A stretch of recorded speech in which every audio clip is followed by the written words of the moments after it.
Good afternoon రామశేషాద్రి గారు. చాలా bad good afternoon అండి. వార్తతో మిమ్మల్ని కాంటాక్ట్ చేస్తూ ఉన్నాం. As a fire safety officer మీరు ఏం చెప్తారు? ఈ ప్రమాదం చూసిన తర్వాత ఎక్కడ జరిగి ఉంటుంది లోపం? లోపానికమ్మ కారణాలు అనేకాలు ఉంటాయి. అసలు ఫ్లైట్ సేఫ్టీ అనేది ఎంత మెటికులస్ గా చేసినా ఊహించరానిది ఊహించాలి అనేది వాళ్ళ నినాదం.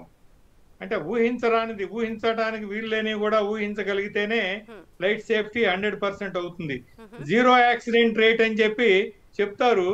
అయితే కూడా ఒక్కొక్క చోట ఈ వాతావరణ సమస్యల మూలన ఎయిర్ ఫీల్డ్ చుట్టూతా ఉన్నటువంటి ఆ చిన్న చిన్న అశ్రద్ధ లోపాల వలన పక్షులు ఎగురుతూ వాటిని ఢీ కొనటం, తరువాత ఈ కాలం దాటిపోయినటువంటి స్పేర్ పార్ట్స్ అవైలబుల్ లేక కొన్ని వాడుతూ ఉంటారు. పర్వాలేదు 5 గంటలు 10 గంటల్లో రిప్లేస్మెంట్ చేస్తూ ఉంటారు. రిప్లేస్మెంట్ చేస్తుంటారు. ఇది కాకుండా ఒకటి మానవ తప్పిదాల్లో ఏంటంటే లగేజ్ కంపార్ట్మెంట్ లో వీళ్ళు లగేజ్ ని అరేంజ్ చేసి స్ట్రాపింగ్ అనేది షాకలింగ్ అది చాలా ప్రాపర్ గా చేయాలి. అలా చేయకుండా కన్వేయర్ బెల్ట్ నుంచి వచ్చిన హెవీ లగేజ్ ని దాంట్లో ఫ్యూజలేజ్ లో లగేజ్ కంపార్ట్మెంట్ లో ఎక్కడిదక్కడ దించేసి నిటారుగా పైన కుప్పలాగా పెడతారు.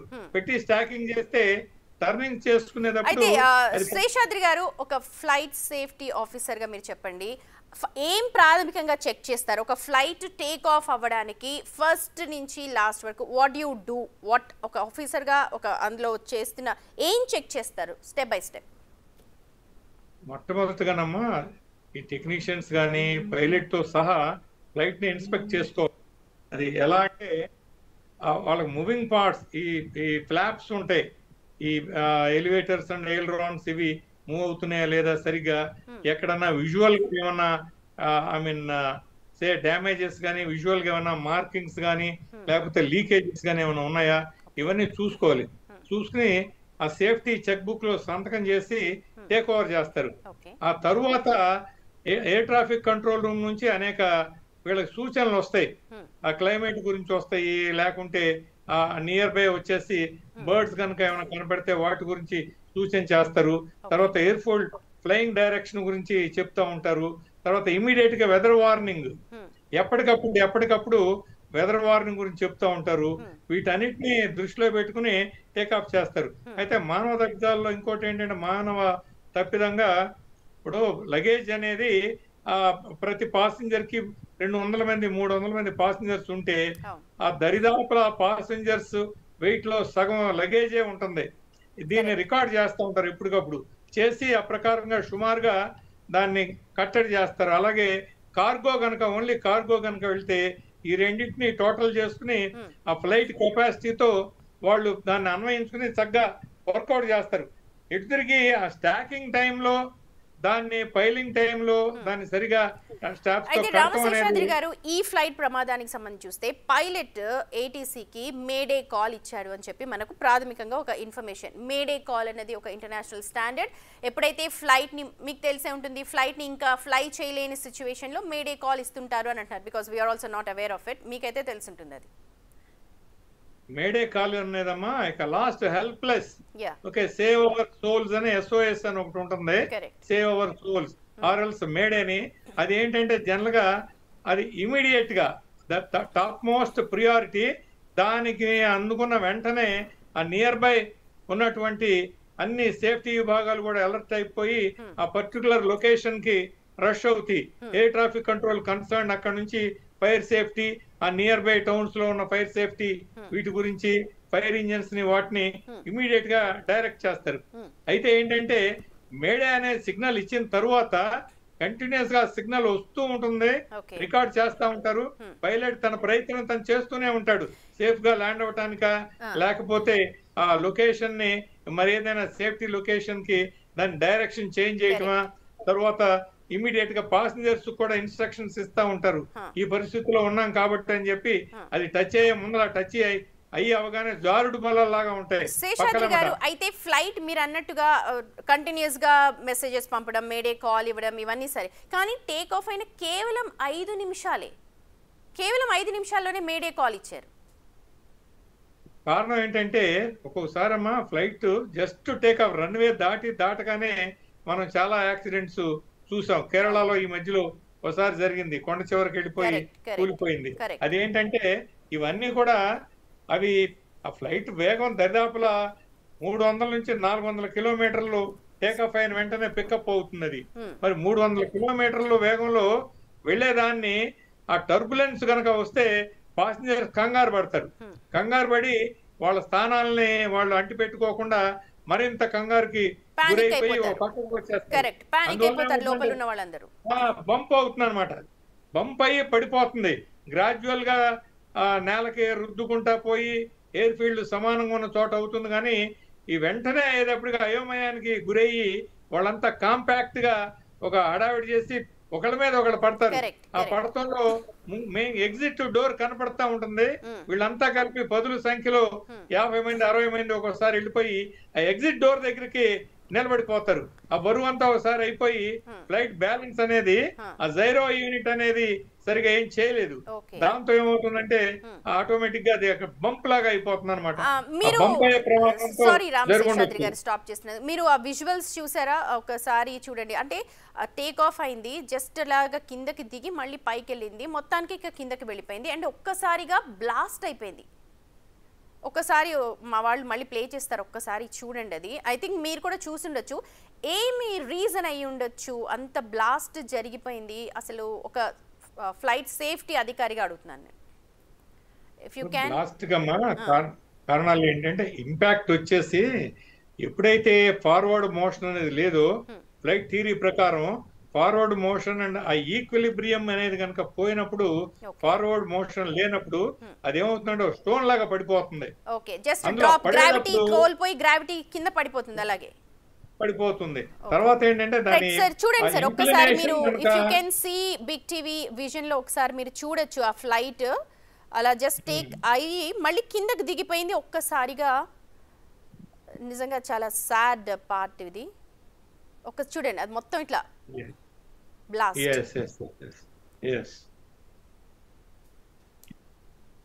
ఇలా జరగటం కొంచెం రేర్ అమ్మా. ఈ రకంగా ఇంత సడన్ గా అవటం అనేది అదే దట్స్ వాట్ ఈజ్ ఏంటంటే కన్ను తెరిచి కన్ను మూసే లోపల అంటారే లెప్తక చాలా క్షణకాలం, ఫ్రాక్షన్ ఆఫ్ ఏ సెకండ్ అనుకోవాలి. క్షణం అంటాం కూడా వీల్లేదు దీంట్లో. అందులో దీంట్లో ఏంటంటే అందులో హై ఆక్టేన్ ఫ్యూయల్స్ ఉంటాయి. ఈ హై ఆక్టేన్ ఫ్యూయల్స్ అనేవి అవి దానికి తగ్గట్టు నార్మల్ టెంపరేచర్ కాకుండా ఈ ఫ్రిక్షన్ అండ్ అదర్ ఇంపాక్ట్ దీని మూలన కూడా సడన్ టెంపరేచర్స్ పెరుగుతాయి. దాంతో ఒక్కసారిగా అక్కడ సెల్ఫ్ సీలింగ్ ట్యాంకులు ఉంటాయి. సెల్ఫ్ సీలింగ్ ఫెసిలిటీ ఉన్నా కూడా ఈ ఇంపాక్ట్ ఏమవుతుందంటే ఒక్కసారి దానిలోంచి లీక్ అవటం, హై ఆక్టేన్ ఫ్యూయల్స్ కాబట్టి వెంటనే అంటుకోవటం. రెండోది రెండు పక్కల నుంచి స్ప్రెడ్ అవుతుంది. అది ఒక పక్క నుంచి కాదు. దాంతో మరింత ప్రమాదానికి లోన్ అవుతుంది. తర్వాత ఫ్లైట్ సేఫ్టీ గురించి ఎయిర్ హోస్టెస్లు వీళ్ళు టేకాఫ్ అయిన వెంటనే అవుతున్న టైంలో ఎంత చెప్పినా కూడా ఆ నిబ్బరం అనేది ఉండదు. ఎవరికి వాళ్ళు ఆ టైంలో ఆ రష్ అయిపోయి ఆ కంగారులో ఏం చేస్తారంటే రెండోది పైలట్ ఏమో తన సమతుల్యం జనరల్ గా కోల్పోకుండా ఎంత నిబ్బరంగా ఉన్నా ఈ ఫ్లైట్ లో జరిగే అలజడికి అతను డిస్టర్బ్ అవుతాడు. ఫ్లైట్ బ్యాలెన్స్ అనేది పోతా ఉంటుంది. అందువల్ల అది రాయిలాగా పడిపోతున్నాను, కొండలాగా. రైట్, ఇంత జరిగింది. ఇప్పుడు మీరు చూస్తున్నారు ఆ దృశ్యాలు. ఆ ఘటనలో మనకి ఎవరైనా ప్రాణాలతో దక్కే అవకాశం ఉందంటారా? ఉంటుందమ్మా. మొట్టమొదట స్లైడింగ్ బోర్డుల్ని కిందకు వదులుతారు, జారుడు బల్లలు లాగా. అది అయిన తర్వాత ఫస్ట్ బ్యాచ్ లో ఎవరన్నా ముందుండి జారగలిగితే సేఫ్టీగా వాళ్ళు ఎస్కేప్ అవుతారు. కానీ ఛాన్సెస్ కొంచెం తక్కువే, అక్కడక్కడ దొరుకుతా ఉంటాయి. అది సమ్ కైండ్ ఆఫ్ ఏంటంటే ఎమర్జెన్సీ డిసిప్లిన్ అనేది కూడా ఈ పాసెంజర్స్ లో ఉండాలి. టైం కూడా ఉండట్లేదు. జస్ట్ అలా కింద దిగింది, టైం కూడా జస్ట్ అలా దిగింది, కింద జారి విడిచేంత కూడా స్లైడర్స్ లేనట్టుంది. ఒక్కసారిగా చూడొచ్చు ఆ టైర్ ఏదో మొత్తం ఇట్లా బయటకు వచ్చేసింది, బ్లాస్ట్ అయిపోయింది. ఇప్పుడు ఎలా ఉంటుందంటే అమ్మా, సేఫ్టీ లెక్చర్స్ ఇచ్చేవాళ్ళు కూడా స్వయంగా వాళ్ళ అనుభవానికి వచ్చినప్పుడు వాళ్ళు చెప్పింది ఎంతో చక్కగా ఉన్నా ప్రాక్టికల్ గా లాస్ట్ మినిట్ లో వాళ్లే దాని మీద నిలబడలేరు. కారణం ఏంటంటే అసలు మైండ్ పనిచేయదు, ఎప్పటికప్పుడు ఈ క్షణంలో జంప్ అవుట్ అయితే మనం సేఫ్టీగా ఉంటామేమో అని అందరూ ఒకేసారి ఒకే క్షణంలో జంప్ చేస్తారు ఆ డోర్ దగ్గర. అది అలాంటి వాటి వల్లనే ఈ ప్రమాదాలు జరుగుతూ ఉంటాయి. ప్రమాదం జరిగిన తర్వాత ప్రమాదం కంటే ఎక్కువ ఆ ఎమర్జెన్సీ టైంలో డిసిప్లిన్ లేకుండా, కోఆర్డినేషన్ లేకుండా అందరూ ఒకేసారి నెట్టుకొచ్చి ద్వారంలో ఇరుక్కుపోతారు, తలుపు దగ్గర, ఆ డోర్ దగ్గర, ఎగ్జిట్ డోర్ దగ్గర ఇరుక్కుపోయి అది ఇంకా ప్రమాదంగా అవుతుంది, ఎటు పోలేరు. అదే కనుక కొంచెం ఒక రకమైన లైన్ లో కనుక వెళ్ళగలిగితే 2 లైన్స్ లో కనీసం ఏదో కాలుతా కొంచెం కాలిన గాయాలతోనో పడిపోయిన గాయాలతోనో ఇంజరీస్ తోనో బయటపడతారు. అలా కాక జామ్ అయిపోతారు. సార్ మీరు వెనక బిగ్ టీవీ స్క్రీన్ మీద చూడొచ్చు, అవి పార్ట్స్ కూడా అంటే బిల్డింగ్ లో ఇది దూసుకుపోయింది, అంటే కింద ఇంకెక్కడ దింపడానికి లేదు. మీరు అన్నట్టుగా జనావాసాల మీదకి వెళ్ళిపోయింది. ఆ బిల్డింగ్ లో ఇరుక్కుపోయిన శకలాలు అవన్నీ కూడా I think tyres, turbines, flight కి సంబంధించిన అనుకుంటా. కెన్ యూ ఎక్స్ప్లెయిన్ లైక్ అంటే ఆ పార్ట్స్ గురించి? ఇది ఏమవుతుందంటే చిందరవందరగా అవి చెల్లా చెదురుగా పడిపోయినాయి. అది క్రాష్ అయ్యి డ్రాగ్ అయిన అంత డిస్టెన్స్ లో కూడా ఆ పార్ట్స్ మొత్తం పడిపోయినాయి. అది నిజంగా చాలా, అది చూస్తే సర్వైవ్ అయ్యారా ఎవరన్నా అనేది అనుమానం కలుగుతోంది. కాబట్టి ఇలాంటివి మామూలుగా జరుగుతుంటాయి. ఇప్పుడు ఎక్స్పెషల్లీ పాసింజర్ ఏరోప్లేన్ అనే దానికి లాసెస్ ఏంటంటే ఎక్కువ మంది ఉంటారు. దీనివల్ల ఏంటంటే ఆ నష్టం మనం ఊహించలేము.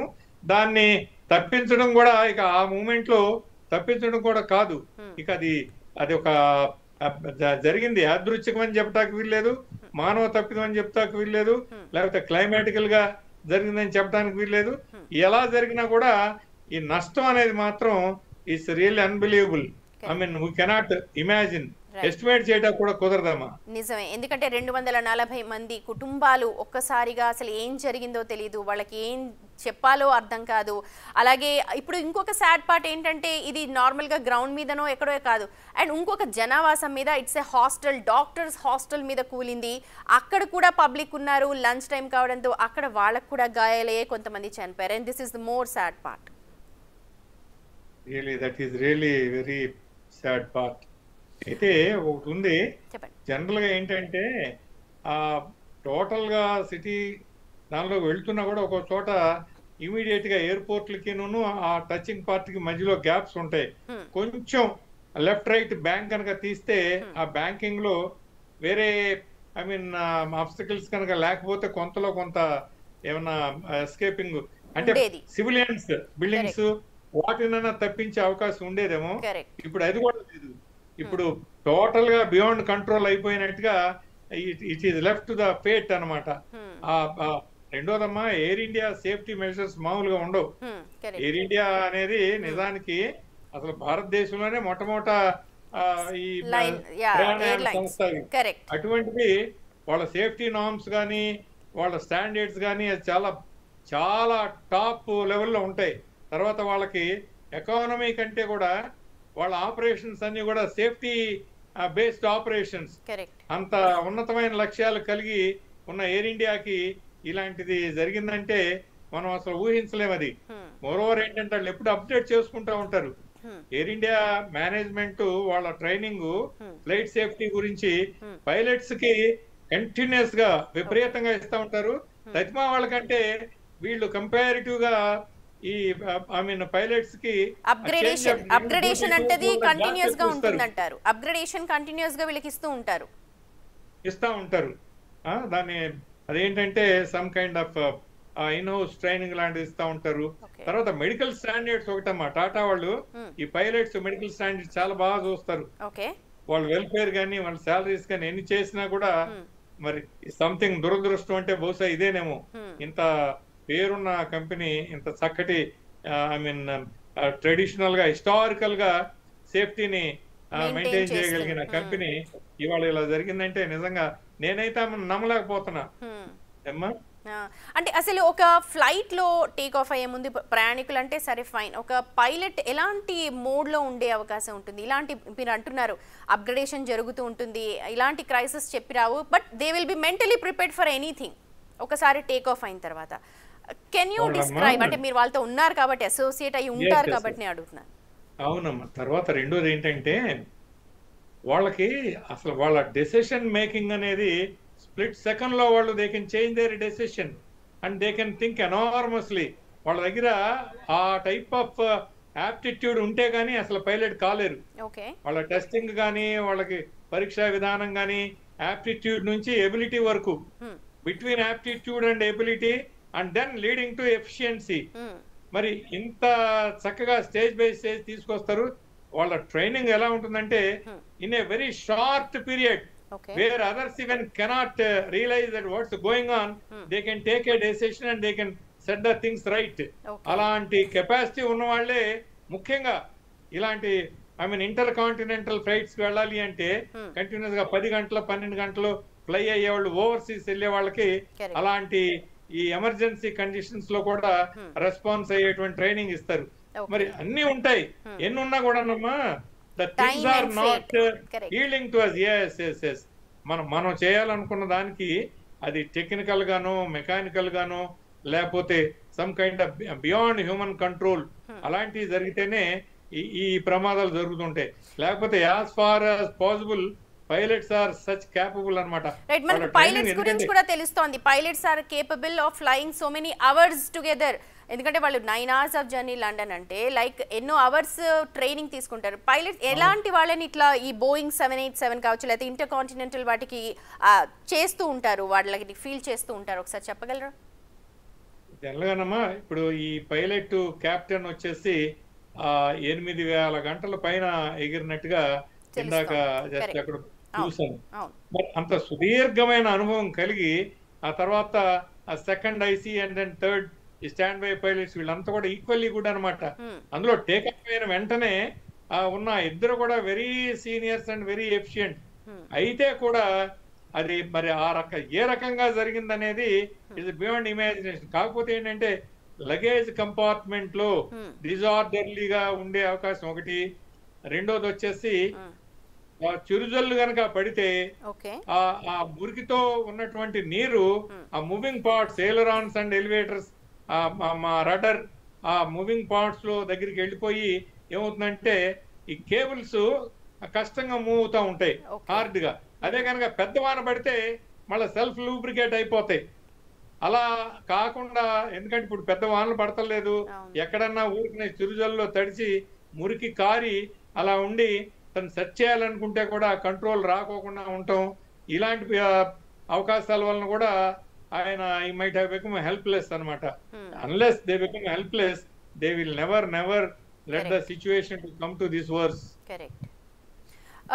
శేషాద్రి గారు, ఇలాంటి ఘటనలు నిజంగా చాలా బాధాకరం. అయితే ఇప్పుడు వాళ్ళ ఎమోషన్స్ కావచ్చు లేకపోతే మీరు అన్నట్టుగా Indian airlines it's a brand and వాళ్ళ క్రెడిబిలిటీ కావచ్చు లేకపోతే దిస్ ఆల్ అన్నది సెకండరీ. కానీ ఇప్పుడు 240 మంది ప్రయాణికులు విత్ ద క్రూ సిబ్బందితో కలిపి చెప్తున్నాను నేను. సో వాళ్ళందరికీ ఆన్సరబుల్, అది ఒక పెద్ద క్వశ్చన్. ఇక్కడ ఎలా ఉంటుందంటే అమ్మా క్రూ వచ్చేసి వాళ్ళు మెంటల్ గా ఎంత సాక్రిఫైయింగ్ నేచర్ పెంచుకుంటారంటే till the last they treat the aircraft as their mother and the passengers as their children. I have seen many people, they are the last people to come out and they are prepared for any eventuality. అలాంటి పరిస్థితుల్లో ఉంటారు మా pilots. మనోభావాలు వాళ్ళతో మాట్లాడుతుంటే చెప్తుంటారు అనమాట.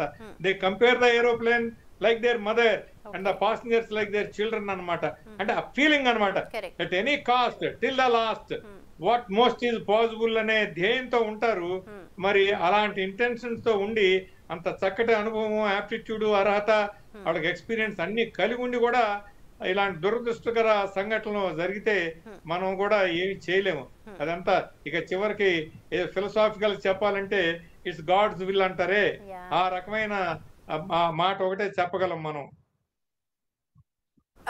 ఇప్పుడు ఈ ఎయిర్పోర్ట్ అంటే ఇప్పుడు టేక్ ఆఫ్ అయిన ఒక 5 minutes జస్ట్ ఎయిర్పోర్ట్కి చాలా దగ్గరలో జరిగింది. దాన్ని మళ్ళీ టర్న్ చేయడానికి ఎందుకంటే ఇమీడియట్గానే గుర్తించుండొచ్చు పైలట్స్ చాలా సీనియర్స్ అని అనుకుంటున్నారు. సో దాన్ని మళ్ళీ వెంటనే వెనక్కి తిప్పడానికి కూడా ఆస్కారం ఉండదంటారా ఆ స్పీడ్కి వాటికి? లేదమ్మా, ఇప్పుడు సడన్ గా వెనక్కి తిరగటానికి వీల్లేదు. అందులో ఆల్టిట్యూడ్ గెయినింగ్ వీళ్ళు టేక్ ఆఫ్ అయిన తర్వాత దరిదాపులా 800 మీటర్లో ఏమో హైట్ లోకి వెళ్ళిందని చెప్తున్నారు. అది కనీసం ఒక 3000 to 4000 మీటర్స్ పైకి వెళ్తే కానీ కానీ అది వాళ్ళకి హైట్ కూడా చాలా తక్కువగా ఉంది కదండి, అంత ఎక్కువ. తక్కువ ఉందమ్మా. అందుకే ఆ ఇంపాక్ట్ అనేది, ఆ పుల్ డౌన్ అనేది ఎఫెక్టివ్ గా జరిగింది. మ్మ్. అది ఉండటం వలన ఆ పుల్ డౌన్ ఎఫెక్ట్ అనేది త్వరగా జరిగింది. ఒకవేళ 4000 ఫీట్ కనుక 5000 ఫీట్ కనుక వెళ్ళుంటే అక్కడ నుంచి కొంచెం వాళ్ళు they will have look around and see the place, make the diversion instead of ఈ పాపులేషన్ ఉండే ప్రాంతాలు కాకుండా కొంచెం నిర్జనంగా ఉండేవి, లేకపోతే అగ్రికల్చరల్ ఫీల్డ్స్ ఉండేవి. ఒకసారి మీకు విన్నారో లేదో, మొరార్జీ దేశాయ్ విమానాన్ని ఒక దాన్ని, భారతీయ వాయుసేన విమానాన్ని అచ్చంగా పచ్చిక పొలాల్లో ఉన్న పొలాల్లో దించేశారు టియు సిరీస్ ఏరోప్లేన్ ని. మరి చూడండి ఆయన చాకచక్యం, ఎందుకంటే సర్టన్ హైట్ లో ఉన్నాడు, గమనించాడు. సో ఈ కుడ్ టేక్ ఎ డెసిషన్. ఇక్కడ ఏంటంటే ఈ తక్కువ హైట్ లో ఆలోచన చేయడానికి వీల్లేదు, మాన్యూరింగ్ చేయడానికి వీల్లేదు. వాట్ హాస్ హ్యాపెండ్ అనేది is not able to do that. He might not have had the communication with the flight engineer also. Flight engineer తో అసోసియేట్ అయ్యి ఏదన్నా ఒక 10 seconds టైం ఉన్న ఫ్లైట్ ఇంజనీర్ అసోసియేట్ అయ్యి కొంచెం సలహా ఇస్తాడు. అలాంటి పరిస్థితి కూడా బహుశా ఆన్ బోర్డు జరిగి ఉండదు. డీజీసీ అదే చెప్తోంది, ఏటీసీ నుంచి వచ్చింది కానీ ఫ్లైట్ నుంచి మళ్ళీ మాకు ఎటువంటి రెస్పాన్స్ లేదు. అంటే ఆ టైంకే మొత్తం అంతా జరగాల్సిన నష్టం కావచ్చు, ఘోరం జరిగిపోయి ఉండొచ్చా? అంతే కదమ్మా. ఇప్పుడు ఏటీసీ నుంచి కమ్యూనికేషన్ కనుక ఉంటే లొకేషన్ చెప్తారు. ఏటీసీలో ఒక్కోసారి ఎమర్జెన్సీ రెస్పాన్సెస్ కూడా ఇస్తా ఉంటారు, వాట్ కుడ్ బి డన్ అనేది. అసలు కమ్యూనికేట్ చేసే అవకాశం లేదు. He just gave a mayday call, దానికి ఏటీసీ ఎయిర్ ట్రాఫిక్ కంట్రోల్ వాళ్ళు రెస్పాండ్ అయితే ఆ తర్వాత మళ్ళీ ఇటు నుంచి లేదు. What he's happened is they could see all the way that a big smoke and fire is blast అనేది కళ్ళకి కనపడింది జనాలకి. అంతేగాని వేరే రకంగా ఏం జరిగింది అనేది ఏటీసీకి దేర్ ఆఫ్టర్ ఏం లేదు. సెకండ్ కమ్యూనికేషన్ అనేది మేడే తర్వాత ఏం లేదు. Right right right. జూన్ 12 నిజంగా ఒక సాడ్ డేగా చెప్పాలి. ఇది మొత్తం చూసిన తర్వాత శేషాద్రి గారు ఏమన్నా అంటే గాడ్ విల్, అది ఫైనల్ ఫిలాసఫికల్ స్టేట్మెంట్ అయినా మానవులుగా, హ్యూమన్గా మనం తీసుకోవాల్సిన జాగ్రత్తలు ఒక్కసారి మీరు చెప్తారా?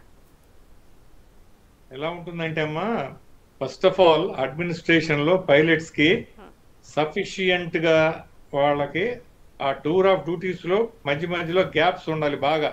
ఓకే. అది పైలట్స్ కూడా వాళ్ళు ఏంటంటే డ్యూటీని గుర్తుపెట్టుకుని పర్సనల్ లైఫ్ లో తదనుగుణంగా వాళ్ళు ఉండాలి. వాళ్ళ లివింగ్ స్టైల్ అనేది ఎలా ఉండాలంటే ఫ్లైట్ సేఫ్టీని గుర్తుపెట్టుకుని వాళ్ళ జాగ్రత్త, వాళ్ళ అలర్ట్నెస్, తర్వాత ఆరోగ్యంగా ఉండటానికి అలాంటి లైఫ్ స్టైల్ కూడా ఉండాలి. అంతేగాని ఫ్లైట్ వదిలేసిన తర్వాత life style something total enjoyable గా ఉండాలి, రిలాక్స్డ్ గా ఉండొచ్చు, కానీ ఎంజాయబుల్ గా ఉండాలి అనుకుంటే ఈ సొసైటీలో అనేక రకాల ఇంప్రాపర్ మీన్స్ ఉంటాయి. అది ఆ సెల్ఫ్ కంట్రోల్ అనేది ఉండాలి. తరువాత అడ్మినిస్ట్రేటర్స్ ఏంటంటే వీళ్ళకి అక్కడ ల్యాండ్ అయ్యి మళ్ళా ఫ్లైట్ చేంజింగ్ టైంలో అకామిడేషన్ కి, ట్రాన్స్పోర్టేషన్ కి ప్రొవైడ్ చేస్తారు. చేసినా కూడా ఒక్కోసారి ఆ లోకల్ గా ఉన్న పరిస్థితుల్లో ఒక్కోసారి పైలట్స్ పాపం వాళ్ళ డెస్టినేషన్ వెళ్తా ఉంటే, హోటల్కి వెళ్తా ఉంటే క్లైమేటికల్ కొన్ని వర్షాలు రావటం, లేకపోతే అక్కడ డిలేస్ అవటం, హోటల్లో ప్రాపర్ రిసెప్షన్స్ లేక టైర్ అయిపోయి ఉంటే అరగంట కౌంటర్ లో వెయిట్ చేస్తారు పాపం. వాళ్ళకి ప్రియారిటీ ఇవ్వాలి అన్ని చోట్ల. అది. రెండోది వచ్చేసి ఈ supervision, flight safety supervision, luggage loading areas లో ఆ కన్వేయర్ బెల్ట్ తర్వాత ఫ్యూజిలేజ్ లో లగేజ్ ఎలా సర్దుతున్నారు, షాక్లింగ్ అని నెట్ లో వేసి దాన్ని కట్టేయటం, కాంపాక్ట్ గా పెడుతున్నారా లేదో చూసుకోవాలి. మూడోది వచ్చేసి ఈ మూవింగ్ పార్ట్స్ ని ప్రత్యేకమైన జాగ్రత్తతో చూడాలి. ఎయిల్ రాన్స్ గానీ, ఎలివేటర్స్ గానీ, రడర్స్, వీటిని చాలా జాగ్రత్తగా చూడాలి. నాలుగోది వచ్చేసి ఫ్యూయల్ వచ్చేసి రిఫ్యూయలింగ్ ఒకవేళ అవకాశాలు గనక ఉంటే కావలసిన వరకే ఫ్యూల్ ఫిల్ చేసుకోవాలి. వీళ్ళు ఏం చేస్తారంటే రిఫ్యూలింగ్ చేస్తే టైం పడుతుంది. సపోజ్ ఆ ఫ్లైట్ కి టైం సేవ్ చేయడానికి ఏం చేస్తారంటే ఎట్ ఏ టైం ఫిల్అప్ చేసుకుంటారు. అది ఫ్యూయల్ అనేది ఎంత అవసరమో. ఇప్పుడు దీంట్లో ఫ్యూయల్ ఇప్పుడు అహ్మదాబాద్ నుంచి లండన్ వెళ్తుందండి, ఎంత ఫ్యూయల్ కెపాసిటీ ఉండే అవకాశం ఉంది, ఎంత ఫ్యూయల్ నింపు ఉండొచ్చు, ఎంత ఓవర్లోడ్ చేస్తారు, ఇన్ కేస్ చేసి ఉంటే ఎంత చేస్తారు?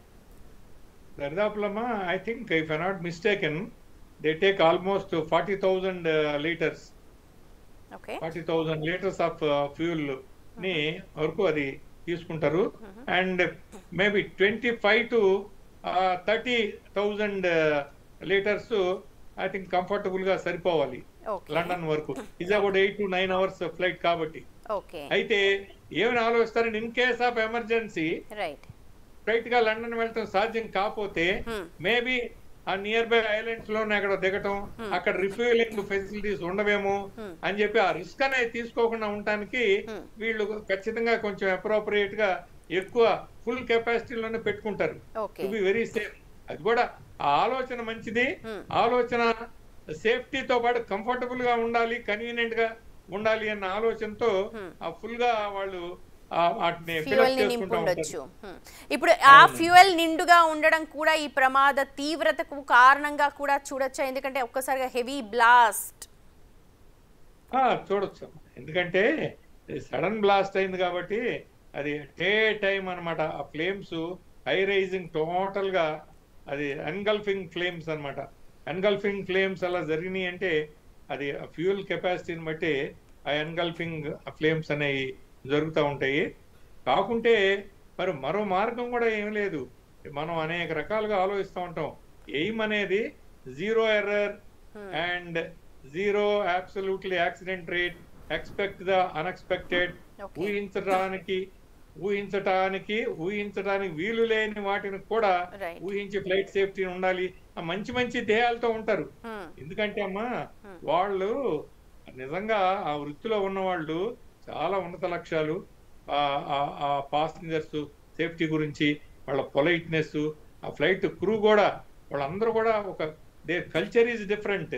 వాళ్ళు చాలా చక్కటి సౌహృద్భావంతో అందరినీ కూడా హ్యాపీగా ఉంచాలనే ప్రయత్నాలతో వాళ్ళ కెరీర్ లో వాళ్ళని చేసేదే అది, నేర్చుకున్నది అది, చేసేది అది. అలాంటి ఉన్నత లక్ష్యాలు ఉన్నటువంటి వృత్తిలో మరి సాహసోపేతం అంటే సాహసంతో పాటు ప్రమాదాలు కూడా అసోసియేట్ అయిన వృత్తిది. ఒకటి సాహసం కనుక ఉంటే చేసి బయటపడతారు. ఇక్కడ బయటపడతాక వీల్లేదే. ఇలాంటి పరిస్థితుల్లో there is no other go. The only way is that they have to yield to the last passenger, and when the last passenger is on his safe conditions, then only they will think of their own. So last safety is their safety, and to the last first safety is the passenger safety. అలాంటి slogans ఉంటాయి. వాళ్ళు రాసే వాళ్ళ rest room లో వాళ్ళు తీసుకునే వీటిల్లో ఆ స్లోగన్ చూస్తే చాలా ఆశ్చర్యం వేసేది. అసలు ఇలా రాశారు, ఇలా ఫాలో అవుతారంటే సంథింగ్ బియాండ్ ఇమాజినేషన్.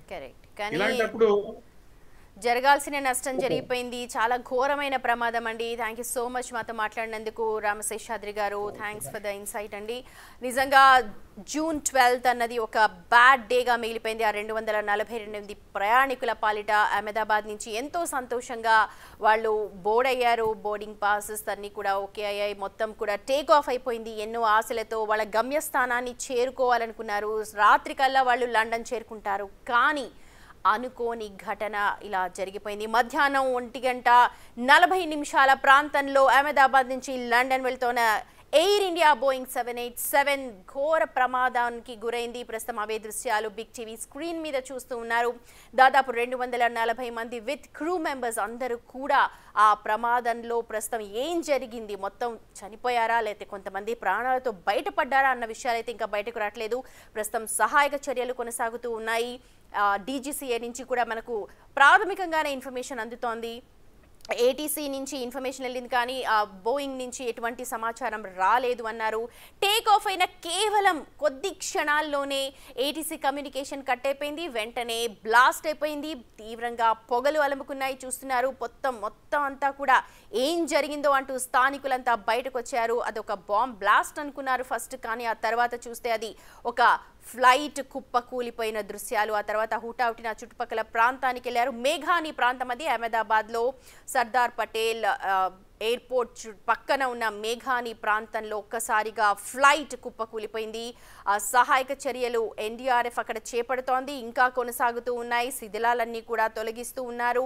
మృతదేహాలన్నింటినీ కూడా వెలికి తీస్తూ ఉన్నారు. వాటన్నింటినీ కూడా సమీపంలోని హాస్పిటల్స్కి తరలిస్తూ ఉన్నారు. ఒక హెల్ప్ డెస్క్ని కూడా ఏర్పాటు చేశారు. అహ్మదాబాద్ ఎయిర్పోర్ట్లో హెల్ప్ డెస్క్ నంబర్ని ప్రస్తుతం మీరు బిగ్ టీవీ స్క్రీన్ మీద కూడా చూడొచ్చు. ఆ హెల్ప్ డెస్క్కి కాల్ చేసి తమ సమీప బంధువులు కావచ్చు, శ్రేయభిలాషులకు సంబంధించిన ఇన్ఫర్మేషన్ తీసుకోవచ్చు. దాదాపు 240 మంది ప్రయాణికులతో టేక్ ఆఫ్ అయిన బోయింగ్ 787 ఎయిర్ ఇండియా విమానం ఒక్కసారిగా కుప్పకూలిపోయింది. ప్రస్తుతం అవే దృశ్యాలు మొత్తం చూస్తూ ఉన్నాం. నిజంగా ఒక దిగ్భ్రాంతి కలిగే రోజని చెప్పాలి. ఒక అనుకోని ఘటన. ఇందాక టెక్నికల్ పీపుల్ కూడా చెప్తూ ఉన్నారు, అన్ని శక్తులు కూడా చేసి ఉండొచ్చు, అన్ని ప్రయత్నాలు కూడా పైలట్ చేసి ఉండొచ్చు. ఎందుకంటే లాస్ట్ బ్రీతింగ్ టైం వరకు కూడా ప్రతి ఒక్క ప్యాసింజర్ని సేఫ్గా ఉంచడానికి పైలట్ వాళ్ళు ఓత్ తీసుకుంటారు. అలాంటి ప్రతినబూనిన వ్యక్తి కూడా ఇలాగ ఎంతో ఎక్స్పీరియన్స్ ఉన్న పైలట్ కూడా ఏమీ చేయలేని సిచ్యువేషన్స్లో మేడేకి కాల్ ఇచ్చారు అని అంటే అది నిజంగా ఒక అనుకోని ఘటన, ఒక యాక్సిడెంట్గానే చూడాలి అని చెప్పి నిపుణులందరూ కూడా అభిప్రాయం వ్యక్తం చేస్తూ ఉన్నారు.